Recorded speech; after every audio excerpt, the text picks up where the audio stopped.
এই পৃথিবীতে আসার পর আমাদের হায়াত তো বাড়ছে না, বরং হায়াত প্রতি মুহূর্তে কি হচ্ছে?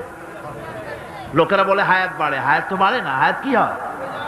জন্মের পরের থেকে আমার জন্য রিজার্ভ আছে যতটুকুন, 50 বছর বাঁচবো, 60 বছর বাঁচবো, যতটুকুন হায়াত আমার জন্য নির্ধারিত করা আছে, নির্ধারণ করা আছে, প্রতিদিন একদিন করে কমে যেতেছে। এজন্য আমি বলি, আমার বাড়িতে যে ঘড়িটা আছে, এই ঘড়িটা বেলা 1টার সময় ঢং করে একটা আওয়াজ দেয়, শ্রোতাকে শুনিয়ে দেয়, বাড়িওয়ালা তোমার জীবনের মূল্যবান হায়াত থেকে 1 ঘন্টা কমাইয়া দিলাম। 2টার সময় 2টা ঘন্টা লাগায় শোনায় দিল, বান্দারে তোমার জীবনের মূল্যবান সময় থেকে 2টি ঘন্টা কমে গেল। এমনি করে দিন গেল, মাস গেল, বছর গেল, আমাদের হুঁশ হলো না। সময় চলে গেল তাস খেলে খেলে, সময় চলে গেল আমাদের খেলাধুলা করে, শয়তানি বদমাশি করে। সময় কতটুকুন পেলাম? কিয়ামতের দিন, বিচারের দিনটা যেটা হবে, আল্লাহ রাব্বুল আলামিন বলেন বিচারের দিনটাই লম্বা হবে 50 আলফা সানা মিম্মা তাউদ্দুন। বিচারের দিনটা লম্বা হবে কত বছর? 50,000 বছর। কত বছর? দুনিয়ায় যেভাবে তুমি হিসাব করো, দুনিয়ার গণনা অনুযায়ী হাসরের বিচারের দিনটা হবে 50,000 বছরের মতো লম্বা। এক কিতাবে দেখেছি, তিনি লিখেছেন হিসাব করে, কিয়ামতের ওই দিনটার হিসাবে 50,000 বছর একটা দিন লম্বা। ওই হিসাবে পৃথিবীতে যারা 60 বছর বাঁচলো, সেজন্য আখেরাতে 2 মিনিট দুনিয়ায় বাঁচলো। চিন্তা করেছ? মাত্র 2 মিনিট। 60 বছর যারা হায়াত পেল, 2 মিনিট বাঁচলো। এই 2 মিনিটের জন্য কত হাঙ্গামা, কত মারধর, কত সন্ত্রাস, ক্ষমতার জন্য লড়াই, হ্যান করেঙ্গে ত্যান করেঙ্গে, লাঠিকে আন্দার মুগুর ভরেঙ্গে, শক্তির ঠেলায় অস্থির। আমার বন্ধুগণ, সময় চলে যাচ্ছে স্রোতের মতো করে, কারো জন্য সময় অপেক্ষা করতেছে না। আমাদের মৃত্যু প্রতি মুহূর্তে কাছে চলে আসতেছে। এই জন্য শায়ের বলেছেন, আগাহা আপনি মৌত সে কোই বাশার নেহি, আগাহা আপনি মৌত সে कोई बशर नहीं, सामा सो बरस के हैं पल की खबर नहीं। মৃত্যু সম্পর্কে আমাদের কারো জানা নাই, যে কোনো মুহূর্তে মৃত্যু আমাদের কাছে এসে যেতে পারে। মৃত্যু সম্পর্কে কিছুই জানা নাই, অথচ প্রতি মুহূর্তে আমরা মৃত্যুর দিকে এগিয়ে চলছি। মাল সামান 100 বছর কি ধরে খাবো তাও জমা করে রেখেছি, কিন্তু এক মুহূর্তের খবর নাই। মাহফিলে এসেছি, বাড়ি যেতে পারবো নিশ্চয়তা নাই। আছে? বলেন আছে? আপনি বাড়ি যাও ভালো, বসেছেন, দাঁড়াতে পারবেন, এই নিশ্চয়তা আছে? নাই। সুতরাং সূরার যে সময়ের উপরে কসম করে মূলত সময়ের অপরিসীম গুরুত্ব সম্পর্কে আল্লাহ পাক মানুষকে বুঝাই দিতেছেন। সময়ের দাম দাও। আমাদের সময় চলে যায় গান শুনতে শুনতে, আশ্চর্য মলম বিক্রি করা দেখতে দেখতে, তাস পাশা খেলতে খেলতে সময় চলে যায়, কেউ খেয়াল করে না। সময় বলতে অতীত কালও হতে পারে, আবার বর্তমানও হতে পারে। আর বর্তমান কাল কোনো কালই না। বর্তমান কাল কোনো কাল নয়। প্রতি মুহূর্তে ভবিষ্যৎ এসে বর্তমান হয়, আর প্রতি মুহূর্তে বর্তমান কি হয়? অতীত হয়ে যায়। বর্তমান কাল বলে কোনো কাল নাই, প্রতি মুহূর্তে অতীত হয়ে যাচ্ছে। এই যে আমি মাহফিলে বসছিলাম প্রথম এসে, ওইটা কি এখনো বর্তমান আছে? এই যে বর্তমান কথা বলছি, এটা অতীত হয়ে যাচ্ছে। সুতরাং বর্তমান কাল নাই। আল্লাহ পাক অল আসরের সময়ের কসম করে বলছেন। যদি আমরা চিন্তা ভাবনা করি, তাহলে আমরা লক্ষ্য করব আমাদের আসল মূলধন সময়। আসল মূলধন কি? জীবনের আসল মূলধন কি? সময়। ইমাম রাজি রহমতুল্লাহ আলাইহি এই পর্যায়ে এক বুজুর্গের ব্যক্তির কথা তিনি আলোচনা করেছেন। তিনি বলেছেন যে একটা লোক,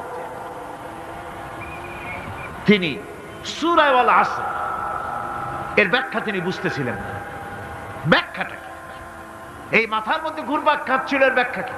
একবার তিনি বাজারে ঢুকলেন, তারপরে তিনি শুনতে পেলেন বাজারের এক প্রান্ত থেকে একজন চিল্লায় বলতেছে, সেই ব্যক্তির উপরে রহম করো যার পুঁজি গলে যায়, সেই ব্যক্তির উপরে রহম করো যার পুঁজি গলে যায়। উনি চিন্তা করলেন পুঁজি এবার গলে কেমনে, উনি দৌড়ে গেলেন, যায় দেখেন যে যে ব্যাটা চিল্লাচ্ছে সে হচ্ছে বরফ বিক্রেতা। কি বিক্রেতা? বরফ, বরফ, আইস। এখন এই বরফ বিক্রেতা সে চিল্লায় বলতেছে সেই ব্যক্তির পরে রহম করো যার পুঁজি কি গলে যায়। সূর্যের তাপ বাড়তেছে আর বরফ গলে যাচ্ছে। সে বুঝাতে চাচ্ছে যে আমার এই বরফটা জমাট থাকা অবস্থায় তোমরা কেউ কেনো, যেহেতু আমার পুঁজি তো এর মধ্যে আমি ইনভেস্ট করেছি। এটা যদি পানি হয়ে যায় তো পানি তো কেউ কিনবে না, এটা তো যেখানে সেখানে পাওয়া যায়। বরফ পাওয়া যায় না বলেই তো আমি বরফ কিনে আনছি। তোমরা আমার প্রতি দয়া করো, তাড়াতাড়ি করে বরফটা কিনে নিয়ে যাও। ইমাম রাজি রহমাতুল্লাহ আলাইহি বলেন, বুজুর্গ ব্যক্তি চিৎকার মেরে বললেন আল্লাহু আকবার, আমি কিন্তু এই বরফ বিক্রেতার ঘোষণার মধ্য দিয়ে সূরা ওয়াল আসরের তাফসীর আমি বুঝে ফেলেছি। তার মানে হলো বরফ বিক্রেতা যেভাবে বলতেছে সেই ব্যক্তির উপরে রহম করো যার পুঁজি গলে যায়, আমারও তো একটা পুঁজি আছে, ওই পুঁজির নাম হায়াত। প্রতি মুহূর্তে আমার পুঁজি তো গলে যেতেছে, আমার পুঁজি তো গলে যায়, প্রতি মুহূর্তে কমে যেতেছে। আহারে এই পুঁজি যে গলে গেল ধরে রাখতে পারলাম না, এই জন্য কিছুই তো করতে পারি নাই। সূরা ওয়াল আসরের ভিতরে মানুষের আয়ুষ্কাল দেওয়া হয়েছে বরফ গলে যাওয়ার মতো দ্রুত সে আয়ু কমে যাচ্ছে।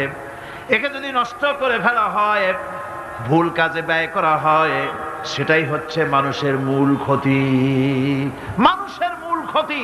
ব্যবসায় ক্ষতিগ্রস্ত হয়েছে, এটা মূল ক্ষতি নয়। স্বাস্থ্য হারাইছে, মূল ক্ষতি নয়। রাজনীতিতে ব্যর্থ হয়েছে, মূল ক্ষতি নয়। জীবনে মন্ত্রিত্ব হারাইছে, মূল ক্ষতি নয়। মূল ক্ষতি প্রতি মুহূর্তে সময় নষ্ট হচ্ছে, এটাই মূল ক্ষতি।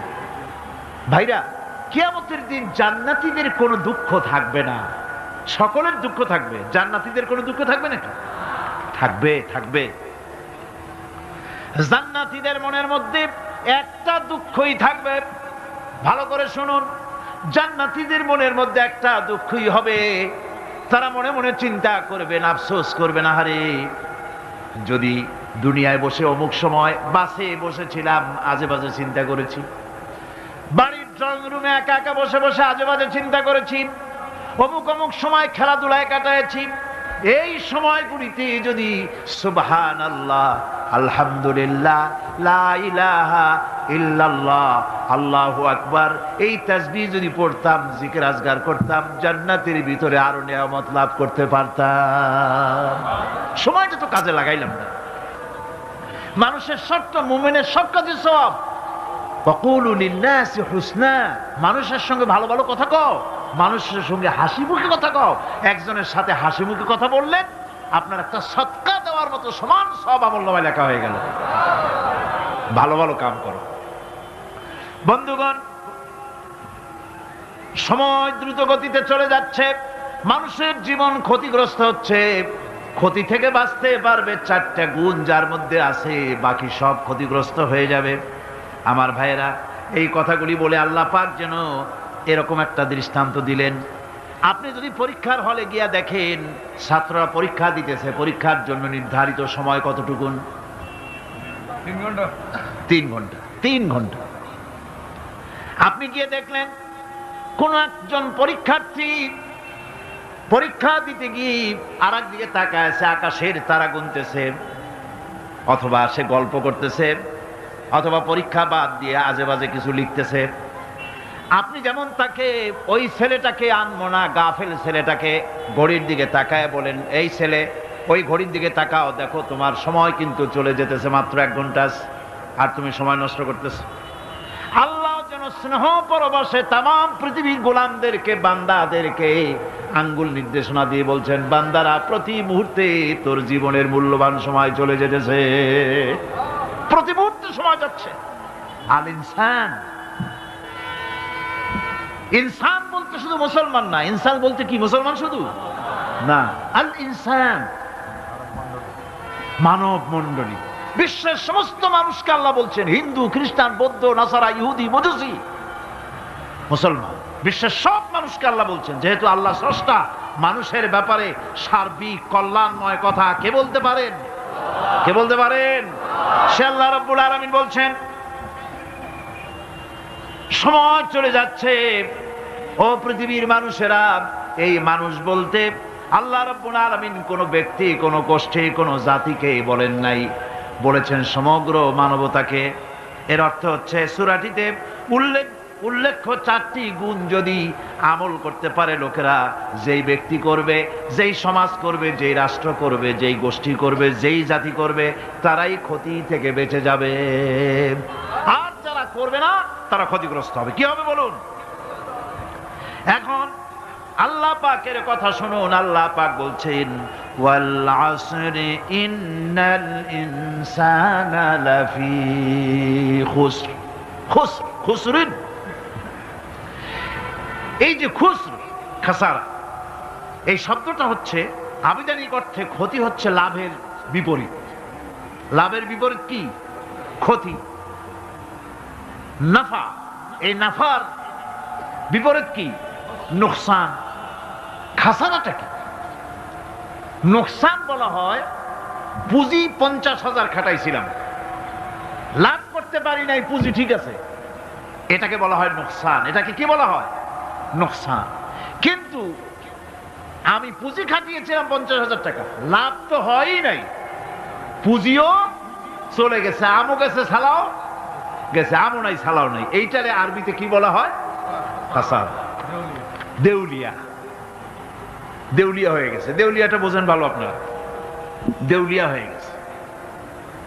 কোরআন লাভ বা সাফল্যের ধারণা যেমন নিছক পার্থিব নয়, সমৃদ্ধির কথা শুধু পার্থিব নয়, জন্ম থেকে শুরু করে মৃত্যু পর্যন্ত কোরআনের লাভের কথা যখন বলা হয় তখন জন্ম থেকে মৃত্যু পর্যন্ত, আখিরাত পর্যন্ত, কিয়ামত পর্যন্ত। ক্ষতিটাও জন্ম থেকে শুরু করে মৃত্যু পর্যন্ত, কিয়ামত পর্যন্ত ক্ষতিটাও।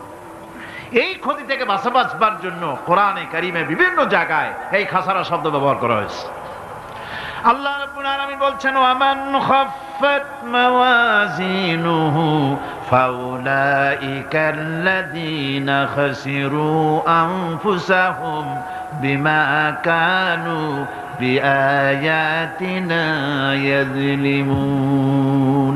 যাদের পাল্লা ভারী হবে কিয়ামতে তারাই হবে সফলকাম, আর যাদের পাল্লা হালকা হবে, নেকির পাল্লা, নেকির পাল্লা যাদের হালকা হবে তারা হবে ক্ষতিগ্রস্ত। তারা নিজেদের ক্ষতি নিজেরাই ক্ষতি সাধনকারী হবে কিয়ামতের দিন। কাজে মানুষের জীবনের সমুদয় কার্যাবলীর ভালো অংশ যদি খারাপ অংশের উপরে বিজয়ী হয়, তারপরে খারাপ অংশ পাওনাদারদের দিয়ে টিয়া, এরপরে যদি নেকি কিছু বাকি থাকে, তাহলে বোঝা গেল লোকটা কিয়ামতে নাজাত পাবে। আর যদি ভালো কাজের উপরে খারাপ কাজ বিজয়ী হয়ে যায় আর সমস্ত পাওনাদারদেরকে পাওনা মিটাইয়া তারপরেও পাপ বাকি থেকে যায়, এক চাইতে খাসারা পৃথিবীতে, আকাশে, জমিনে কিছুই আর হবে না। এর থেকে বাঁচার জন্য আল্লাহ পাক, এই খাসারা থেকে বাঁচার জন্যই মানুষকে এই কথা বলছেন। এই কথাটি কোরআনে কারিমের অন্য একটি আয়াতে আরো সুন্দর করে বলা হয়েছে। যারা নাকি এই দুনিয়ার বুকে,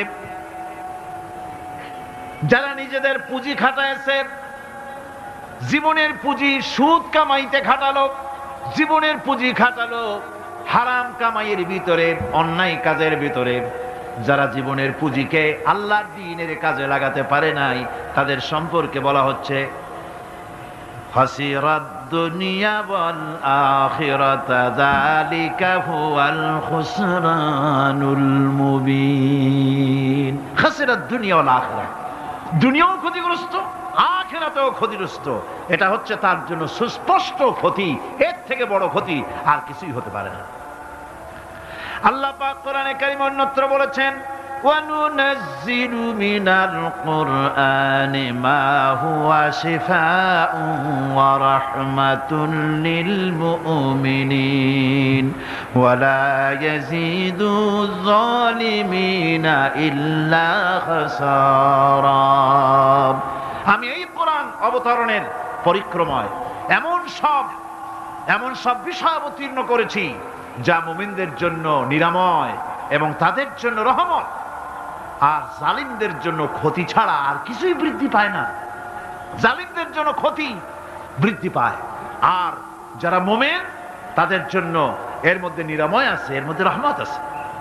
অর্থাৎ যারা এই কোরআনকে যারা নিজেদের আইনের কিতাব হিসাবে গ্রহণ করেছে, কোরআনকে তাবিজের কিতাব হিসাবে নয়, ধর্মীয় কিতাব হিসাবে নয়, কোরআন সংবিধান। কোরআন কি?